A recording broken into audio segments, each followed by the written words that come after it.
শীতের মৌসুম তো চলতেছে, রসের নাস্তা না খেলে কি হয়। তো এই তো আমাদের খেজুরের গাছ থেকে খেজুরের রস পাড়তেছে। আসসালামু আলাইকুম, সবাই কেমন আছেন? আশা করি সবাই অনেক ভালো আছেন। আলহামদুলিল্লাহ, আল্লাহর রহমতে আমিও ভালো আছি। নতুন আরেকটি ব্লগে আপনাদের সবাইকে স্বাগতম। আশা করি পুরো ভিডিওটি স্কিপ না করে দেখবেন। গাছ থেকে হচ্ছে গিয়ে রস নামাইছে, আর কতটুকু রস হয়েছে ওইটাই মাইপা দেখতেছে।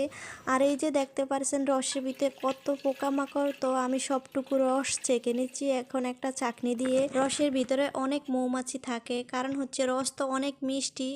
রাত্রে যখন খেতে আসে, খেতে খেতে ডুবে যায় রসের ভিতরে।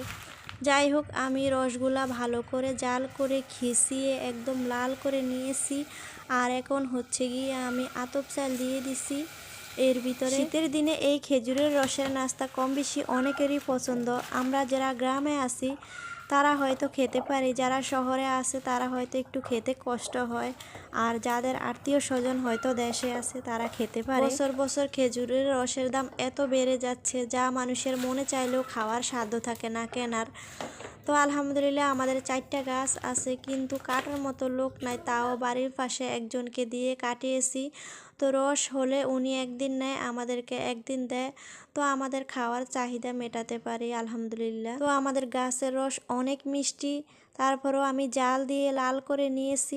আর এই রসের নাস্তাটা আমার ভালো করে জাল দিয়ে লাল করে খিঁচিয়ে রান্না করলে বেশি ভালো লাগে, দেখতেও আমার কাছে সুন্দর লাগে, আর খেতেও কিন্তু ভীষণ মিষ্টি হয়, অনেক মজা লাগে। আর চাল কিন্তু একদম অল্প দিতে হয়, আর বেশি চাল দিলে কিন্তু ভালো লাগে না, একটু পাতলা পাতলা রাখলে আমার কাছে ভালো লাগে।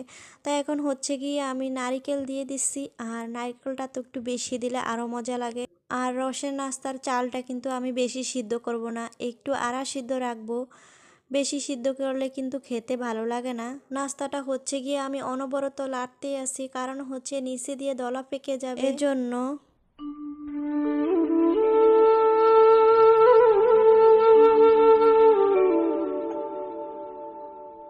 তো নাস্তাটা আমার প্রায় হয়ে গিয়েছে, চালটাকে আর বেশি সিদ্ধ করব না, তো এখনই নামিয়ে নেব। আর আপনাদের মাঝে শেয়ার করতেছি আমার এই রান্নাঘরটা করছি। তো এটারই উপরে আড়া দিয়ে তারপরে লাকড়ি রাখার জন্য কার দিয়েছি। আমরা তো কার বলি, কে কী বলেন সেটা অবশ্যই কমেন্ট করে জানাবেন।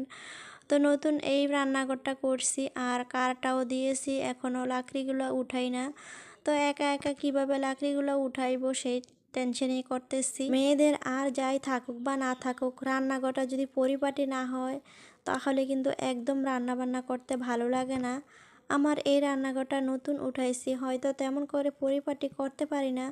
আল্লাহর রহমতে আস্তে আস্তে সব কিছুই করবো, রং টং সব কিছুই করবো। তো এই তো মাটি চুলো বসিয়েছি পাইপের, আর এই ক্লিপটা আমার আগে নেওয়ার। এখন মাটির চুলার পাশ দিয়ে একটু রং করে দিচ্ছি। আমার ভিডিওগুলো দেখলে হয়তো দেখতে পারবেন চুলার সাইড দিয়ে। তো যাই হোক, আস্তে আস্তে সব কিছু করবো আর আপনাদের মাঝে শেয়ার করব, আপনারা দেখতে পারবেন। তো এই তো এখন ছাদের উপরে চলে আসছি দুপুরবেলা একটু রোদ হওয়ার জন্য, খুবই শীত লাগতেছে।